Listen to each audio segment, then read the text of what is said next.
સર્વ શ્રીમદ ભગવદ્ ગીતા પ્રેમી ભાઈ બહેનોને મારા જય યોગેશ્વર. આજ તારીખ 7/5/26ના રોજ ગીતા સૂત્ર વિડીયો નંબર 54 છે. ભગવાન શ્રી કૃષ્ણ અર્જુનના માધ્યમ દ્વારા સર્વ મનુષ્ય માટે ગીતા અધ્યાય 6 શ્લોક 40માં કહે છે કે નહીં કલ્યાણ કૃત કશ્ચિત દુર્ગતિ તાત ગચ્છતિ. એટલે કે આત્મોદ્ધાર માટે અર્થાત ભગવત પ્રાપ્તિ અર્થે કર્મ કરનાર કોઈ પણ મનુષ્યની દુર્ગતિ ક્યારેય થતી નથી.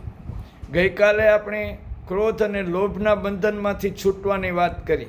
તેવી જ રીતે આજે દિવસમાં 100 વાર જૂઠું બોલનારો 1 વાર જૂઠું બોલવાનું ઓછું કરે.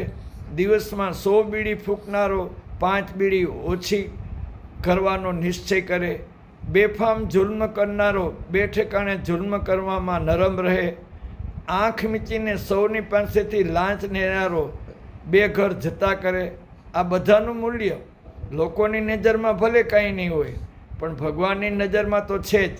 ભગવાન એવા મામૂલી પ્રયાસથી પણ પ્રસન્ન થાય છે. એવા આ શ્લોકમાં સમજી શકાય છે કે એક વખત કલ્યાણ પંથે ચાલનારનું અકલ્યાણ થતું નથી. આવા પ્રયાસનું મૂલ્યાંકન પોઝિટિવ એટલે વિધાયક દ્રષ્ટિથી કરવું જોઈએ.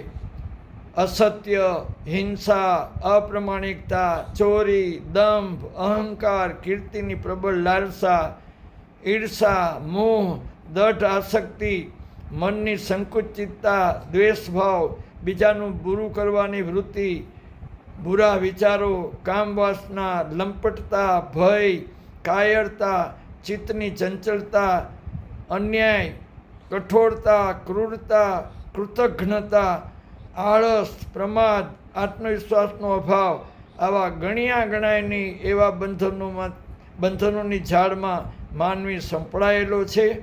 તેની પીડા કંઈ ઓછી નથી, પરંતુ એક પ્રયત્ન કરતાં કરતાં બંધનમાંથી મુક્ત થઈ શકાશે તેમ આ શ્લોક કહે છે. વધુ કાલે જય યોગેશ્વર.